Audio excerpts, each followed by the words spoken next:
Hello friends, ಎಲ್ಲರಿಗೂ ನಮಸ್ಕಾರ. ಇವತ್ತಿನ ಈ ಒಂದು ಸೆಷನ್ನಲ್ಲಿ ಹಿಂದೆ ನಡೆದಿರುವ ಒಂದು ಸಾಮಾನ್ಯ ಪತ್ರಿಕೆಯ ಅಥವಾ ಈ ಜನರಲ್ ನಾಲೆಜ್ ಈ ಒಂದು ಪತ್ರಿಕೆಯಲ್ಲಿನ ಕ್ವಶನ್ಸ್ಗಳನ್ನು ಇಲ್ಲಿ ಸಾಲ್ವ್ ಮಾಡೋಣ. ಫ್ರೆಂಡ್ಸ್, ಈ ಒಂದು ಕ್ವಶನ್ಗಳು ನಿಮಗೆ ಮುಂಬರುವ ಎಲ್ಲ ಒಂದು ಎಕ್ಸಾಮ್ಗಳಿಗೆ ಇವು ಉಪಯುಕ್ತ. ಸೊ ಕ್ವಶನ್ ಪೇಪರ್ ಯಾವುದೇ ಆಗಲಿ ಅದನ್ನು ಬಿಡಬೇಡಿ. ಎಲ್ಲ ಕ್ವಶನ್ಗಳನ್ನು ಸಾಲ್ವ್ ಮಾಡಿ, ರಿವೈಸ್ ಮಾಡಿ. ಇದರಿಂದ ನಿಮ್ಮದು ಒಂದು GK ಸ್ಟ್ರಾಂಗ್ ಆಗುತ್ತೆ. ಓಕೆನಾ? ಸೊ ಇಲ್ಲಿ ಪ್ರತಿಯೊಂದು ಕ್ವಶನ್ನ ಇನ್ ಡೆಪ್ತ್ ವಿತ್ ಎಕ್ಸ್ಪ್ಲನೇಷನ್ ಇಲ್ಲಿ ಸಾಲ್ವ್ ಮಾಡೋಣ. Let's go to first question. Amrit Bazar ಪತ್ರಿಕೆಯು ಡ್ಯಾಶ್ ಅವರಿಂದ ಸಂಪಾದಿಸಲ್ಪಟ್ಟಿದೆ. ಫ್ರೆಂಡ್ಸ್, ಈ ಅಮೃತ್ ಬಜಾರ್ ಪತ್ರಿಕೆ ಅನ್ನೋದು ಶಿಶಿರ್ ಕುಮಾರ್ ಘೋಷ್ ಇವರಿಂದ ಇದು ಮೇನ್ಲಿ ಸಂಪಾದಿಸಲ್ಪಟ್ಟಿದೆ. ಇದು ಆಗಿರೋದು ಡ್ಯೂರಿಂಗ್ ದ ಇಯರ್ ಆಫ್ 1870-71. ಇಲ್ಲಿ ಈ ಅಮೃತ್ ಬಜಾರಲ್ಲೇ ಈ ಒಂದು ಪ್ಲೇಗ್ ಹಾವಳಿಯಿಂದ ಏನಾಗುತ್ತದು, ಇಟ್ ಈಸ್ ಮೂವ್ ಟು ಕೋಲ್ಕತ್ತಾಕ್ಕೆ ಅದನ್ನು ಮೂವ್ ಮಾಡ್ತಾರೆ. ಓಕೆನಾ? ಸೊ ಇಲ್ಲಿ ಸಿಂಪಲಾಗಿ ಹೇಳಬೇಕಂದ್ರೆ ಇದರ ಒಂದು ಪತ್ರಿಕೆ ಸಂಪಾದಕರು ಯಾರಂದರೆ ಶಿಶಿರ್ ಕುಮಾರ್ ಘೋಷ್. Next question. ಕಾಂಗ್ರೆಸ್ ಮತ್ತು ಮುಸ್ಲಿಂ ಲೀಗ್ ನಡುವೆ ಒಪ್ಪಂದಕ್ಕೆ ಕಾರಣವಾದ ಪ್ಯಾಕ್ಟ್ ಅಂದ್ರೇನು? ಒಪ್ಪಂದ. ಈ ಕಾಂಗ್ರೆಸ್ ಮತ್ತು ಮುಸ್ಲಿಂ ಲೀಗು 1916ರಲ್ಲಿ ಒಂದಾಗ್ತಾವೆ. ಅದು ಯಾವ ಒಂದು ಒಪ್ಪಂದ ಅಂದರೆ ಲಕ್ನೋ ಒಪ್ಪಂದ ಅಥವಾ ಲಕ್ನೋ ಪ್ಯಾಕ್ಟ್. ಈ ಒಂದು ಲಕ್ನೋ ಪ್ಯಾಕ್ಟ್ ಅನ್ನೋದು ಒಂದು ಅಗ್ರಿಮೆಂಟ್ ಇರುತ್ತೆ. ಇದರ ನಡು ಇಂಡಿಯನ್ ನ್ಯಾಷನಲ್ ಕಾಂಗ್ರೆಸ್ INC ಮತ್ತು ಮುಸ್ಲಿಂ ಲೀಗ್ ಅಥವಾ all India Muslim league AIML. ಓಕೆನಾ? ಅವು ಈ ಒಂದು 1916ರ ಡಿಸೆಂಬರ್ ಮಂತಲ್ಲಿ ಈ ಒಂದು ಲಕ್ನೋ ಎನ್ನುವ ಈಗ ಸದ್ಯಕ್ಕೆ ಈ ಉತ್ತರ ಪ್ರದೇಶದ ರಾಜಧಾನಿ ಲಕ್ನೋ, ಈ ಒಂದು ಸ್ಥಳದಲ್ಲಿ ಈ ಲಕ್ನೋ ಒಪ್ಪಂದದ ಮುಖಾಂತರವು ಎರಡು ಒಂದಾಗ್ತವ. ಓಕೆನಾ? ನನಗೆ ಈ ಲಕ್ನೋ ಒಪ್ಪಂದದ ನಡುವೆ ಇದು ಯಾರ ಒಂದು ಮಧ್ಯಸ್ಥಿಕೆಯಲ್ಲಿ ನಡೆಯಿತು? ಓಕೆನಾ? ಸೊ ಈ ಒಂದು ಕಾಂಗ್ರೆಸ್ ಮತ್ತು ಮುಸ್ಲಿಂ ಲೀಗ್ ನಡುವೆ ಯಾರಿದ್ದರು? ಇದರ ಒಂದು ನಡುವೆ ಒಂದು ಟೈಪ್ ಇವೆರಡು ಕೂಡಿಸ್ಲಿಕ್ಕೆ ಯಾರು ಕಾರಣ ಅಂತ ನನಗೆ ಕಾಮೆಂಟ್ ಸೆಕ್ಷನಲ್ಲಿ ತಿಳಿಸಿ. ಉಗ್ರ ರಾಷ್ಟ್ರೀಯವಾದವು ಡ್ಯಾಶ್ ಘಟನೆಯಿಂದ ಉತ್ತೇಜಿಸಲ್ಪಟ್ಟಿತು. ಉಗ್ರ ರಾಷ್ಟ್ರೀಯವಾದವು. ಈ ಉಗ್ರ ರಾಷ್ಟ್ರೀಯವಾದವು ಮೇನ್ಲಿ ಇದು 1905ರಲ್ಲಿ ಏನಾಗ್ತದೆ, ಬಂಗಾಳ ವಿಭಜನೆ ಆಗ್ತದೆ. The split of Bengal split ಆಗ್ತದೆ. ಅದರಿಂದ ಏನಾಗತ್ತಪ್ಪ, ಇಲ್ಲಿ ಹಲವಾರು ಒಂದು ದುರಂತಗಳಾಗ್ತವ, ಒಂದು ಏನಪ್ಪ ಈ ಒಂದು ಉಗ್ರ ಘಟನೆಗಳಾಗ್ತವ. ಓಕೆನಾ? ಉಗ್ರವಾದಿ ಇದು ಆಗ್ತದೆ.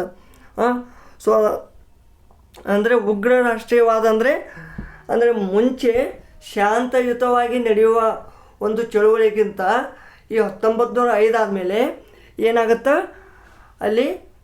ಇಲ್ಲಿ ನಮ್ಮ ಇಂಡಿಯಾ ಒಳಗೆ ಒಬ್ಬರ ನಡು ಜಗಳ ಹುಟ್ಕೋತಾವು. ಓಕೆನಾ? Just it stimulating the nationalist sentiments and becoming a driving force for the Indian revolutionaries. ಓಕೆನಾ?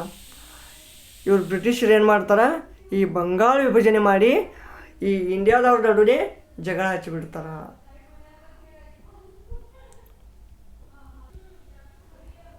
1928ರ ಲಾಹೋರ್ ಕಾಂಗ್ರೆಸ್ ಸಮ್ಮೇಳನದ ಅಧ್ಯಕ್ಷರಾಗಿದ್ದವರು.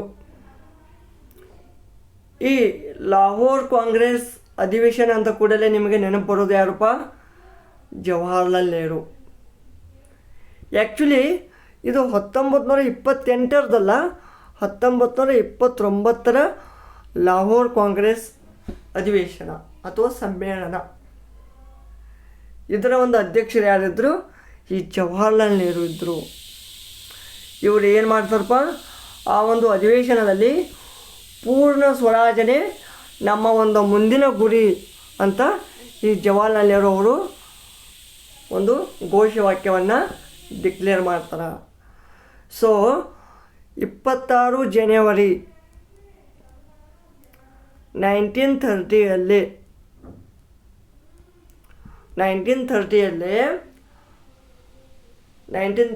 ಪೂರ್ಣ ಸ್ವರಾಜ್ ದಿವಸ್ ಅಂತ ಆಚರಿಸ್ತಿದ್ರು.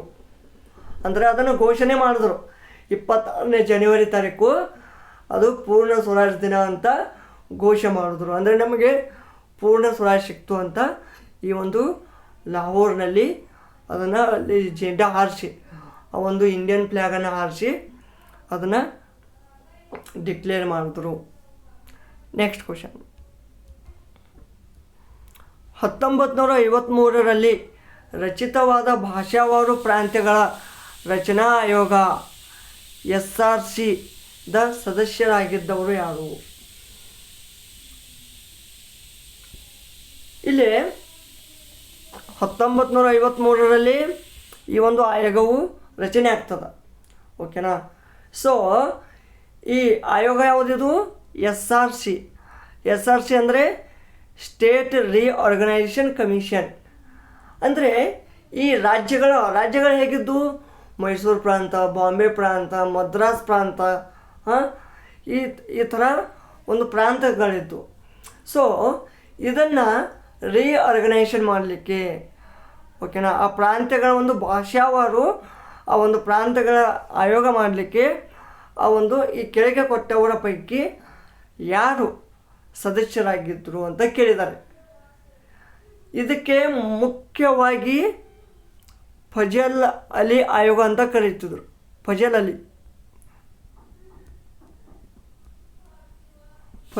ಅಲಿ ಆಯೋಗ ಇವರು ಚೇರ್ಮನ್ ಆಗಿದ್ದರು. ಇದು ಇಂಪಾರ್ಟೆಂಟು. ಬಟ್ ಇಲ್ಲಿ ಆಪ್ಷನಲ್ಲಿ ಫಜಲ್ ಅಲಿ ಇಲ್ಲ. ಓಕೆನಾ? ಬಟ್ ಇವ್ರು ಬಿಟ್ಟು ಇನ್ನೂ ಇಬ್ಬರು ಮೆಂಬರ್ಸ್ ಇದ್ದರು. ಫಜಲ್ ಅಲಿ ಒಬ್ಬರು, ಇನ್ನೊಬ್ಬರು KM ಫಣಿಕರ್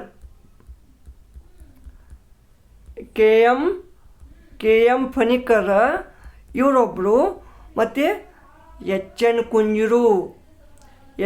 ಕುಂಜರು ಇವರೊಬ್ಬರು ಈ ಒಂದು ಭಾಷಾವಾರು ಪ್ರಾಂತ್ಯಗಳ ರಚನಾ ಆಯೋಗದ ಸದಸ್ಯರಾಗಿದ್ದರು. ನೆಕ್ಸ್ಟ್ ಕ್ವಶನ್, ವಿದುರಾಶ್ವತ್ಥ ಘಟನೆಯ ಕುರಿತು ನೇಮಕವಾದ ತನಿಖಾ ಸಮಿತಿಯ ಅಧ್ಯಕ್ಷರು ಯಾರಾಗಿದ್ದರು? ಫ್ರೆಂಡ್ಸ್, ಈ ವಿದುರಾಶ್ವತ್ಥ ಅನ್ನೋದು ಎಲ್ಲಿ ಬರ್ತದಪ್ಪ ಕಂಡು? ಇದು ನಮ್ಮ ಕರ್ನಾಟಕ ಒಂದು ರಾಜ್ಯದಲ್ಲಿ ಕಂಡುಬರುವಂಥ ಒಂದು ಸ್ಥಳ. ಓಕೆನಾ? ಸೊ ಈ ವಿದುರಾಶ್ವತ್ಥ ಘಟನೆ ಇದಕ್ಕೆ ಕರ್ನಾಟಕದ ಜಾಲಿಯನ್ ವಾಲಾಬಾಗ್ ಅಂತಾರೆ. ಯಾಕಂದರೆ ಈ ಒಂದು ಘಟನೆಯಲ್ಲಿ ಮೋರ್ ದ್ಯಾನ್ 30 ಪೀಪಲ್, ಅಂದರೆ ನಾರ್ಮಲಾಗಿ ಹೇಳೋ ಪ್ರಕಾರ 33 ಜನರನ್ನು ಕೊಂದಿದ್ರು. ಮತ್ತು 100ಕ್ಕಿಂತ ಹೆಚ್ಚು ಎಷ್ಟೋ ಮಂದಿ ಗಾಯಾಳಾಗಿದ್ದರು. ಈ ಡೈರೆಕ್ಟ್ ಏನು ಮಾಡಿದರು ಪೊಲೀಸರು, ಅಂದರೆ ಈ ಬ್ರಿಟಿಷ್ ಪೊಲೀಸರು ಡೈರೆಕ್ಟಾಗಿ ಈ ರೈತರ ಮೇಲೆ ಡೈರೆಕ್ಟಾಗಿ ಫೈರ್ ಮಾಡಿಬಿಟ್ಟಿದ್ರು.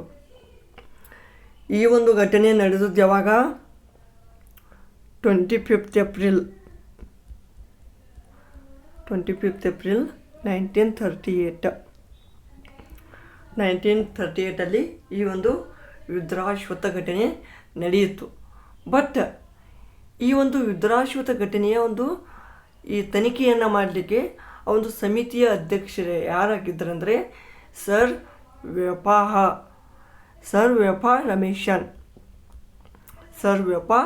ರಮೇಶನ್. ನೆಕ್ಸ್ಟ್, ಉತ್ತರ ಕರ್ನಾಟಕದ ಮೊದಲು ಕಾಲೇಜು ಎಲ್ಲಿ ಅಸ್ತಿತ್ವಕ್ಕೆ ಬಂದಿತ್ತು? ಎಲ್ಲಿ ಬಂತಪ್ಪ ಮೊಟ್ಟ ಮೊದಲು ಬಂದದ್ದು ಇದು ಧಾರವಾಡದಲ್ಲಿ. ಓಕೆನಾ, ಧಾರವಾಡದಲ್ಲಿ ಯಾವುದು? ಕರ್ನಾಟಕ ಸೈನ್ಸ್ ಕಾಲೇಜ್ ಅಂತ ಒಂದು ಕಾಲೇಜ್ ತಯಾರಾಯಿತು. ಇದು ಏನಪ್ಪ ಎಸ್ಟಾಬ್ಲಿಷ್ ಆಯಿತು? ಇದು ಯಾವಾಗ? 1917ರಲ್ಲಿ. ಓಕೆನಾ, ಬೈ ದ ಗೌರ್ಮೆಂಟ್ ಆಫ್ ಬಾಂಬೆಯಿಂದ. ಅಂದರೆ ಯಾವಾಗ ಧಾರವಾಡ ಎಲ್ಲಿತ್ತದು? ಮೈಸೂರು ಪ್ರಾಂತದಲ್ಲಿಲ್ಲ, ಅದು ಬಾಂಬೆ ಪ್ರಾಂತದಲ್ಲಿತ್ತು. ಓಕೆನಾ, ಸೊ ಈ ಗೌರ್ಮೆಂಟ್ ಆಫ್ ಬಾಂಬೆಯಿಂದ ಇದು ಇಸ್ಟಾಬ್ಲಿಷ್ ಆಯಿತು ಅಂತ. ಅದನ್ನು mainly it is the originally part of the KCD college ಅಂತ ಕೇಳಿರ್ಬೋದು ನೀವು. KCD, Karnataka college Dharwad. ಓಕೆನಾ, ಧಾರವಾಡ ಕರೆಕ್ಟ್ ಆನ್ಸರ್. ಭಾರತವನ್ನು ಆಕ್ರಮಣ ಮಾಡಿದ ಟರ್ಕಿಯ ಯಾಮಿನಿ ಈ ಯಮಿನಿ ವಂಶಾವಳಿಯ ಪ್ರಚಲಿತ ಹೆಸರು ಏನು? ಟರ್ಕಿ ಅಂದರೆ ಎಲ್ಲಿ ಬತ್ತಪ್ಪ? ಈ ಏಷ್ಯಾ ಖಂಡದ ಒಂದು ಟರ್ಕಿ ಗೊತ್ತು, ಟರ್ಕಿ ಅಂಕಾರ.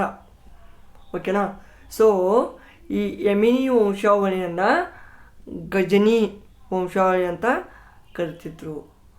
ಗಜನಿ ವಂಶಾವಳಿ, ಈ ಗಜನಿ ವಂಶಾವಳಿ, ಈ ಮೊಹಮ್ಮದ್ ಗಜನಿ ನಮ್ಮ ಈ ಭಾರತದ ಮೇಲೆ ಆಕ್ರಮಣ ಮಾಡಿದ್ದಲ್ಲ, ಸೊ ಆ ಒಂದು ಗಜನಿ ವಂಶಾವಳಿಗೆ ಯಮಿನಿ ವಂಶಾವಳಿ ಅಂತ ಕರಿತಿದ್ರು.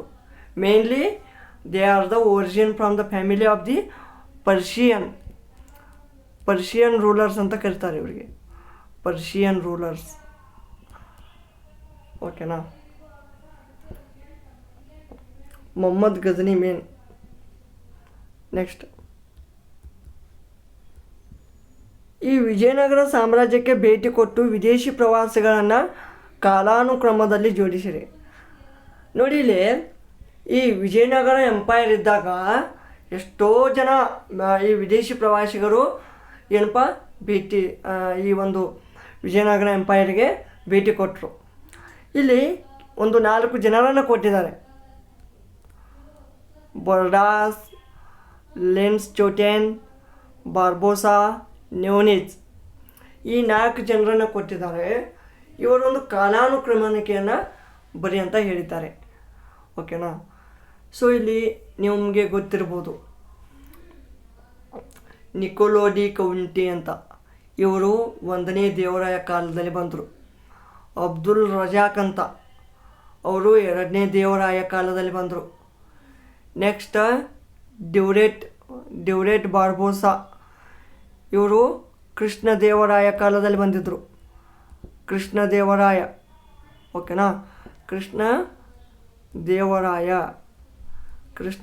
ಕಾಲದಲ್ಲಿ ಬಂದರು. ಮತ್ತು ಡೊಮಿಂಗೋ ಪೇಯಸ್ ಅಂತ ಒಬ್ಬರು ಬರ್ತಾರೆ, ಅವರು ಕೃಷ್ಣ ದೇವರಾಯ ಕಾಲದಲ್ಲಿ ಬರ್ತಾರೆ. ಓಕೆನಾ, ಸೊ ಬಟ್ ಇಲ್ಲಿ ಕೊಟ್ಟು ಆಪ್ಷನ್ಗಳಲ್ಲಿ ನೋಡಿ. ಸೊ ಮತ್ತು ನ್ಯೂನಿಜ್, ಇವನು ಅಚ್ಯುತ್ ರಾಯ್ ಕಾಲದಲ್ಲಿ ಬರ್ತಾನೆ. ನೆಕ್ಸ್ಟ್ ನಿಮಗೆ ನಾರ್ಮಲಾಗಿ ಗೊತ್ತಿರ್ಬೋದು, ಈ ಅಚ್ಯುತ್ ರಾಯ್ ಮ್ಯಾಕ್ಸಿಮಮ್ ಲಾಸ್ಟ್ ಟೈಮಲ್ಲಿ ಬರ್ತಾನೆ. ಅಂದರೆ ಲಾಸ್ಟ್ ಟೈಮ್ ಅಂದ್ರೆ ಡಿ ಬರುತ್ತೆ. ಡಿ ಎಲ್ಲೈತಿಪ್ಪ? ಇಲ್ಲ, ಅಷ್ಟೇ ಐತಿ. ಸೊ ಆಪ್ಷನ್ 2 ಆಗುತ್ತಾ. ಮೊದಲು ಬರ್ಡಾಸ್, ಲೆನ್ಸ್ಚೋಟೆನ್, ಬಾರ್ಬೋಸಾ, ನ್ಯೂನಿಜ್. ನೆಕ್ಸ್ಟ್, ಸನ್ನತಿಯು ಈ ಕೆಳಗಿನ ಯಾವ ನದಿಯ ದಂಡೆಯ ಮೇಲಿದೆ? ಸನ್ನತಿ ಇದೊಂದು ಉತ್ತರ ಕರ್ನಾಟಕದ ಕಲಬುರಗಿ ಜಿಲ್ಲೆಯ ಒಂದು ಚಿಕ್ಕ ಹಳ್ಳಿ ಸನ್ನತಿ. ಇದು ಬರೋದು ಚಿತ್ತಾಪುರ ತಾಲೂಕದಲ್ಲಿ. ಬಟ್ ಅದು ಯಾವ ರಿವರ್ ಮೇಲೆ ಅಂದರೆ ಭೀಮಾ ರಿವರ್ ಮೇಲೆ. ಓಕೆನಾ, ಇದು ಭೀಮಾ ರಿವರ್ ಮೇಲೆ ಕಂಡು ಬರ್ತದ. ಇದು ಸನ್ನತಿ ಅನ್ನೋದು, ಸನ್ನತಿನೇ ಏಕೆ ಕೇಳಿದ್ರು, ಸನ್ನತಿಯ ವಿಶೇಷ ಏನು ಅಂತ ನೀವು ಕೇಳ್ಬೋದು. ಓಕೆನಾ, ಸೊ ಇಲ್ಲಿ ಮೇನ್ಲಿ ಈ ಸನ್ನತಿ ಅನ್ನೋದು ಈ ಒಂದು ಊರು ಮೌರ್ಯ ಮತ್ತು ಶಾತವಾಹನಕ್ಕಿಂತ ಮುಂಚೆ ಇದ್ದವರು ಅಂದರೆ early Satavahana, litre Satavahana.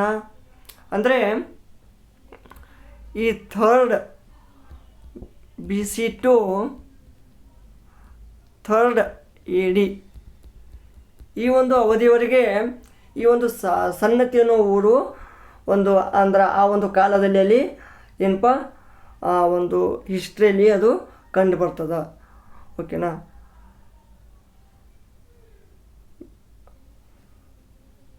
Next, Belagavi ಜಿಲ್ಲೆಯ ಯಾವ ಗ್ರಾಮದಲ್ಲಿ 2 ಪದ್ಮಟಂಕ ನಾಣ್ಯಗಳನ್ನು ಶೋಧಿಸಲಾಯಿತು? ಬೆಳಗಾಂ ಜಿಲ್ಲೆಯಲ್ಲಿನ ವಡಗಾಂವ್ ಮಾಧವ್ಪುರ್ ಈ ಒಂದು ಗ್ರಾಮದಲ್ಲಿ ಈ 2 ಪದ್ಮಟಂಕ ನಾಣ್ಯಗಳು ಸಿಗ್ತಾವ. ಓಕೆನಾ. ಪದ್ಮಟಂಕ ಅಂದರೆ ಈ ಗೋಲ್ಡ್ ಕಾಯಿನ್ಸ್, ಪದ್ಮಟಂಕ ಅಂದರೆ ಈ ಗೋಲ್ಡ್ ಕಾಯಿನ್ಸ್, ಬಂಗಾರದ ನಾಣ್ಯಗಳು ಸಿಗ್ತವೆ. ನೆಕ್ಸ್ಟ್,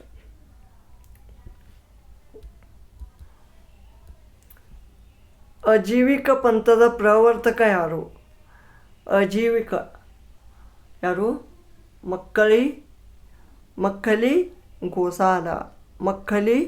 ಗೋಸಾಲ ಇವರು ಇದು founder of the Aajeevika sect ಅಥವಾ ಪಂಥ.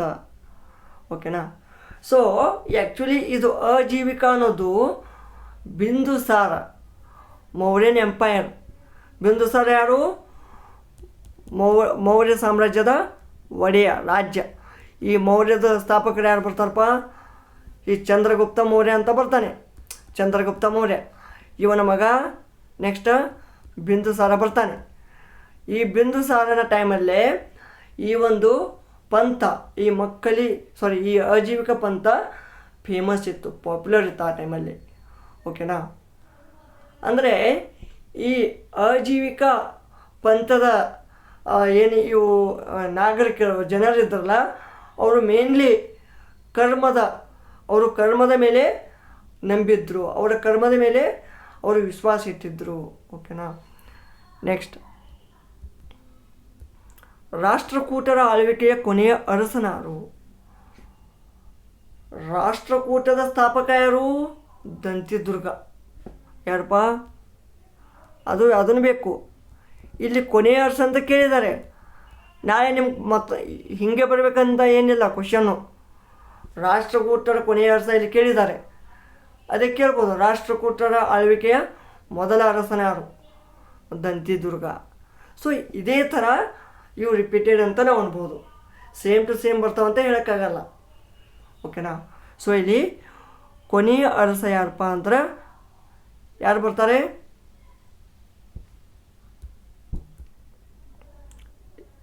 ಎರಡನೇ ಕರ್ಕ ಕರೆಕ್ಟ್. ದ ಫೇಮಸ್ ಕೊನೆಯ ರಾಷ್ಟ್ರಕೂಟರ ಅರಸ ಯಾರಪ್ಪ ಅಂತಂದ್ರೆ ಯಾರು ಬರ್ತಾರೆ? ಮೂರನೇ ಕೃಷ್ಣ. ನೆಕ್ಸ್ಟ್, ಈ ಕೆಳಗಿನ ಯಾವ ಜೋಡಿಯು ಸರಿಯಾದ ಹೊಂದಾಣಿಕೆ ಆಗಿಲ್ಲ? ನೋಡ್ರಿ, ಅಲ್ಲಂ ಪ್ರಭು ಗುಹೇಶ್ವರ ಕರೆಕ್ಟ್ ಇದೆ. ಹವಿನಾಳ ಕಲ್ಲಯ್ಯ ಮಹಾಲಿಂಗ ಕಲ್ಲೇಶ್ವರ ಕರೆಕ್ಟ್ ಇದೆ. ಮೌನೇಶ್ವರ, ಸೊ ಇದು ಬಸವಣ್ಣ ಅಲ್ಲ, ಬಸವಣ್ಣನಿಗೆ ಕೂಡಲ ಸಂಗಮ ದೇವ ಅಂತ ಕರೀತಾರೆ. ಅವರ ಒಂದು ಅಂಕಿತ ನಾಮ ಏನು? ಕೂಡಲ ಸಂಗಮ ದೇವ. ನೆಕ್ಸ್ಟ್, ಬಾಚಿಕಾಯಕದ ಬಸವಯ್ಯ, ಕರ್ಮಹರ ಕಾಳೇಶ್ವರ, ಇದು ಕರೆಕ್ಟ್. ಸೊ ಇಲ್ಲಿ ಆನ್ಸರ್ ಇದಾಗತ್ತ ಆಪ್ಷನ್ 3.